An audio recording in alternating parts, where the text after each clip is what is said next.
Plot तर पहिल्याच वर्षाचा आहे, पण प्लॉट बघितल्यानंतर असं वाटणार नाही की हा प्लॉट पहिल्या वर्षाचा. नमस्कार शेतकरी मित्रांनो, मी जो सध्या प्लॉटमध्ये आहे तो 20 वाटेचा प्लॉट आहे आणि पहिल्या वर्षीचा प्लॉट आहे.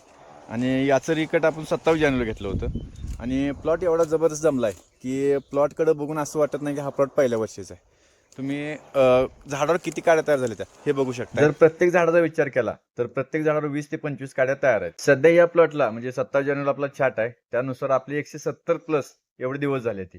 आणि आपण या प्लॉटला 2 बोर्डोचे हात घेतलेत.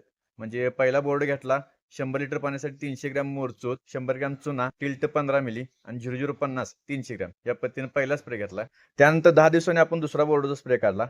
तो अर्धा टक्क्याने काढला. म्हणजे 100 लिटर पाण्यासाठी 500 ग्रॅम मोरचूत, 200 ग्रॅम चुना, टिल्ट 20 मिली आणि 0050 500 ग्रॅम. अशा प्रकारे दुसरा स्प्रे घेऊन आपण 10 दिवस झाले आणि जवळजवळ 5-6 दिवस झाले सर्वच विभागात पाऊस चालू आहे आणि आमच्या विभागात सुद्धा पाऊस चालू आहे. आता पाऊस पडल्यामुळे जो नवीन खोडा आहे त्या खोड्यावर बॅक्टेरिया, करपा, बुरी कशा प्रकारे आल्या तुम्ही बघू शकताय.